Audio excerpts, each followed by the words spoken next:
तथा क्षेत्र, वैद्युत आवेश तथा क्षेत्र, इलेक्ट्रिक चार्ज एंड फील्ड। सबसे पहले आपको इसमें समझना होगा विद्युत आवेश को, विद्युत आवेश, वैद्युत आवेश। तो वैद्युत आवेश किसे कहते हैं आपको मैं बता रहा हूं। किसी वस्तु का वह गुण जिसके कारण एक वस्तु दूसरे वस्तु को आकर्षण या प्रतिआकर्षण करता है, इसे विद्युत आवेश कहा जाता है। किसी वस्तु का वह गुण, किसी वस्तु का वह गुण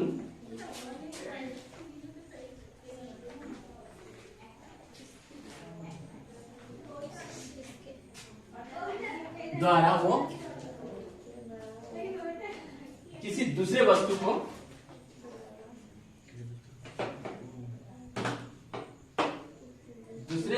द्वारा किसी दूसरे वस्तु को आकर्षण या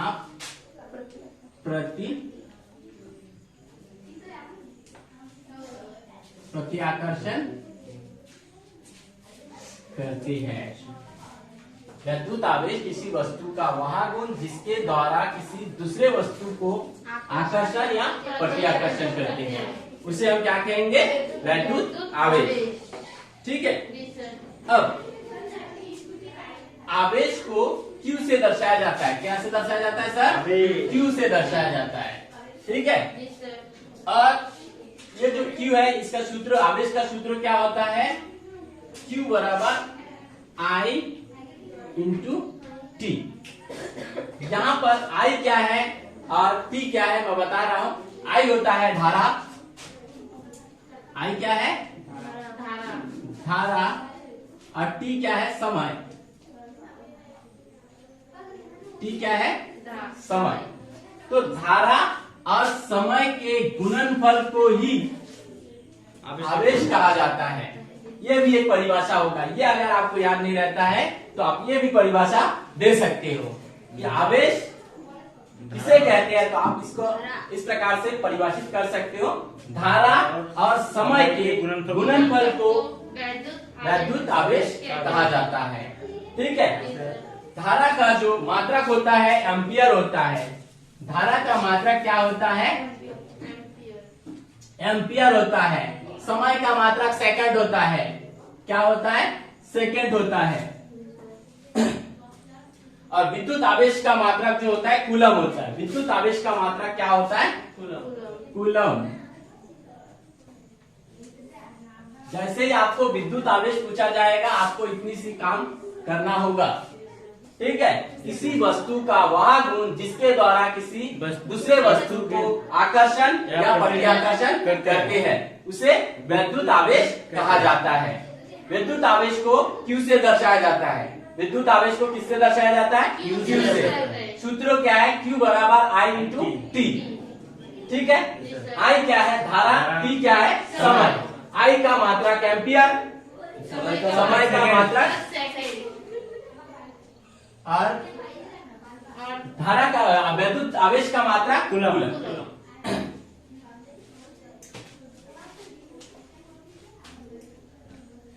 अब हम पढ़ेंगे विद्युत आवेश के प्रकार। इसको बिठा देते हैं। पहले टॉपिक में कोई परेशानी नहीं सर।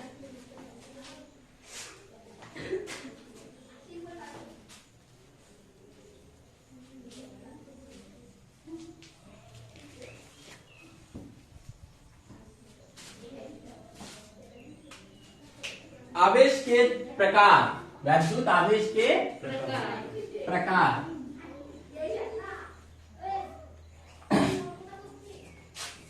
आवेश के प्रकार।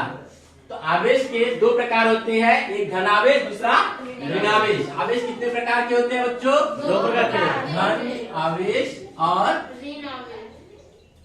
ऋण आवेश।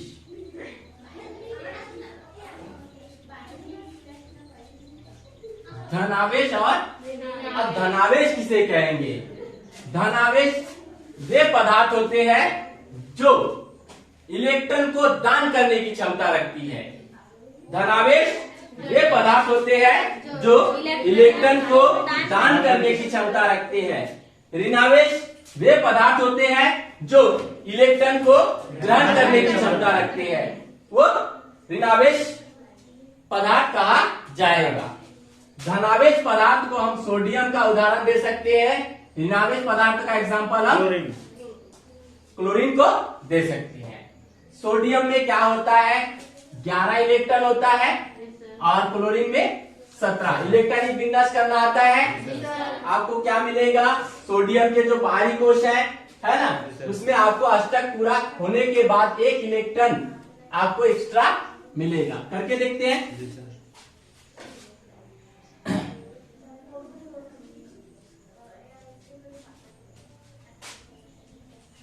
देखो 2, 4 और 6 कितना हुआ? 10 और एक 11। इसके बाहरी कोश में आपको क्या दिख रहा है? एक इलेक्ट्रॉन। ये बाहरी कोश के एक इलेक्ट्रॉन को क्या कर देते हैं? दान कर देते हैं। मतलब ये धनावेशित पदार्थ है। क्लोरीन का करो, आपको क्या दिखेगा? बाहरी कोश में 7 इलेक्ट्रॉन है। कैसे? करके देखते हैं।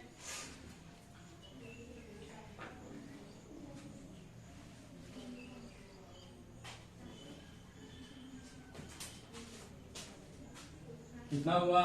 12 ना।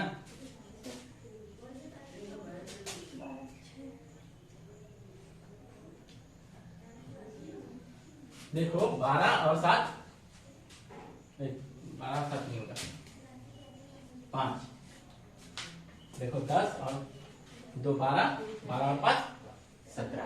ठीक है, तो बाहरी कोश क्या है? तीसरा नंबर कोश है। और तीसरे नंबर कोश में 2 और 5 7 इलेक्ट्रॉन हुआ। अष्टक पूरा करने के लिए 8 इलेक्ट्रॉन की जरूरत होती है। और अष्टक पूरा करने के लिए जब 8 इलेक्ट्रॉन की जरूरत होती है तो किसी अन्य पदार्थों से 1 इलेक्ट्रॉन, तो ये ऋणावेश पदार्थ है। आया बात समझ में? तो आवेश के प्रकार आपको आप समझा पाओगे ना? मिटा देते हैं। आवेश के 2 प्रकार होते हैं, धनावेश और ऋणावेश। धनावेश वे पदार्थ होते हैं जो इलेक्ट्रॉन को दान करने की क्षमता रखते हैं, और ऋणावेश वे पदार्थ होते हैं जो इलेक्ट्रॉन को ग्रहण करने की क्षमता रखते हैं।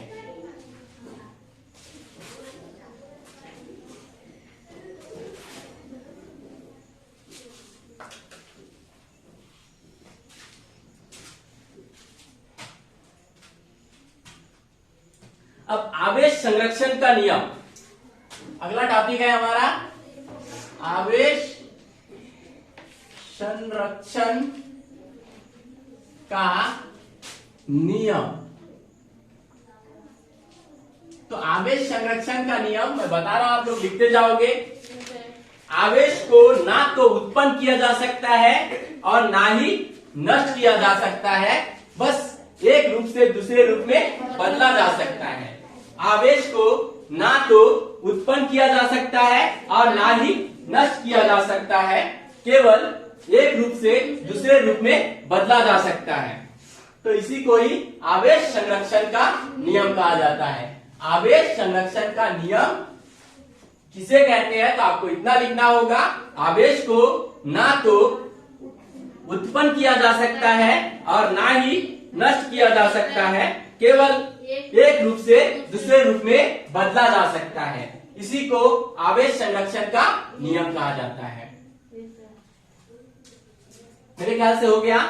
लिखना पड़ेगा? नहीं सर। इसको मिटा देते हैं। अभी हम पढ़ेंगे कूलम का नियम। क्या पढ़ेंगे? कूलम का नियम। कूलम का नियम।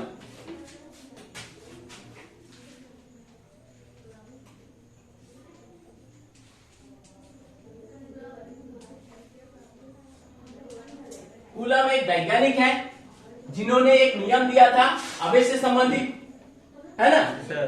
तो उस नियम को कूलम का नियम नाम दिया गया है।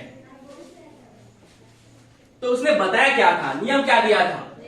दो स्थिर बिंदु आवेश के बीच, दो स्थिर बिंदु आवेश के बीच लगने वाला आकर्षण अथवा प्रतिआकर्षण बल दोनों आवेशों के गुणनफल के अनुक्रमानुपाती तथा उसके बीच की दूरी के वर्ग के व्युत्क्रमानुपाती होता है। देखो ये दो आवेश है, इसको हम Q1 आवेश को तो Q से दर्शाते हैं, इसको हम Q2 रख देते हैं। इसके बीच की दूरी R मान लेते हैं। क्या मान लेते हैं? R मान लेते हैं। ये एक दूसरे से R दूरी पर। अब हमको पता नहीं है कि ये प्लस चार्ज है माइनस चार्ज है, ये आकर्षण भी कर सकता है, प्रत्याकर्षण भी कर सकता है। सही है कि नहीं? तो उसके अनुसार उन्होंने एक नियम दिया था, दो स्थिर बिंदु आवेशों के बीच, स्थिर रखा हुआ दो बिंदु आवेशों के बीच लगने वाला आकर्षण या फिर प्रत्याकर्षण बल उन दो आवेशों के गुणनफल के अनुक्रमानुपाती, उन दो आवेशों के बीच लगने वाला उन दो आवेशों के गुणनफल के अनुक्रमानुपाती बल को ऐसे दर्शाते हैं। दो आवेश Q1 और Q2 है और इसके गुणनफल के अनुक्रमानुपाती होता है बल माने F।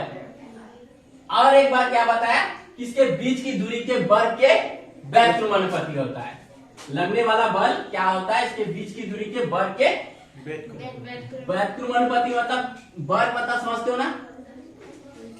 समझ में आया कि नहीं? पक्का समझ में आया? तो ये नियम किसने दिया? कूलम ने दिया। ये दो समीकरण प्राप्त हुआ हमारे पास। आया बात समझ में? तो कूलम का नियम है, और एक बार रिपीट करता हूँ, दो स्थिर बिंदु आवेशों के बीच लगने वाला आकर्षण बल या प्रत्याकर्षण बल अथवा प्रत्याकर्षण बल उन दोनों उनके उन दो आवेशों के गुणनफल के अनुक्रमानुपाती, उन दो आवेशों के गुणनफल के अनुक्रमानुपाती तथा उसके बीच की दूरी कौन है? R। उसके बीच की दूरी के वर्ग, उसके बीच के दूरी के वर्ग के व्युत्क्रमानुपाती होता है। व्युत्क्रमण मतलब है ना, समझते हो कि नहीं? बचपन में पढ़े हो। हर में कुछ नहीं होता है तो एक होता है। व्युत्क्रम मतलब क्या हो जाएगा? हर ऊपर जाएगा, अंश नीचे आएगा। वर्ग के व्युत्क्रम, इसलिए वर्ग अपने दो आ गया। ठीक है, कूलम का नियम के सत्य की व्यंजक कर रहे हैं हम लोग, और परिभाषा में बता दिया, आप लोग लिख लेना। अब दो समीकरण 1 और 2 से यहाँ पे लिखना होगा समीकरण 1 और 2 से। देखो जगह की कमी हो रहा है, मिटा के मैं छोटा कर देता हूं इसको।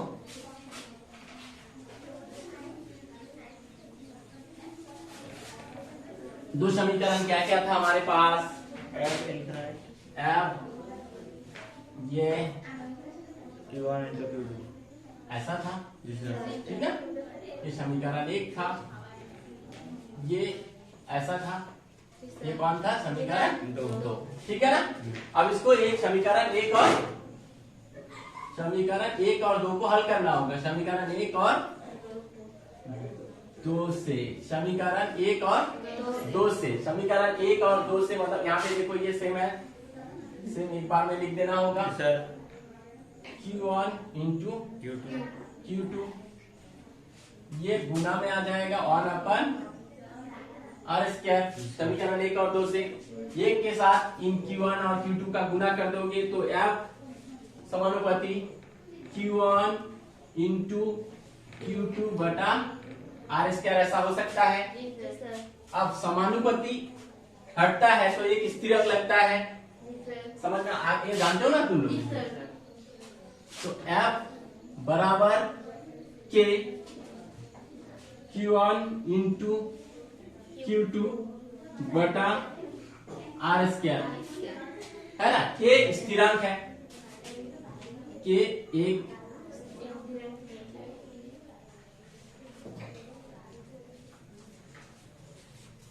स्थिरांक है, ठीक है ना। अब K का वैल्यू क्या होता है? K का वैल्यू होता है 9.0 इंटू 10 का power 9 newton metre by coulomb. K कितना के बराबर होता है? 9.0 या फिर 9 इंटू 10 का पावर भी लिख सकते हो, कोई बात नहीं। 9.0 इंटू 10 का पावर 9 न्यूटन मीटर स्क्वायर बटा कूलम, ठीक है। अब आपको क्या करना होगा, के जगह पर इतना को रखना होगा, बराबर के जगह पर बराबर, एफ के जगह पर एफ।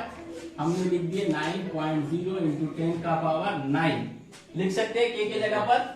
इसको जैसे का वैसे कर दो, Q1 इंटू Q2। तो कूलम के नियम का सत्यापन करने बोले तो आपको यहां तक बना देना होगा। ठीक है, ठीक है, ओके, दो जी सर।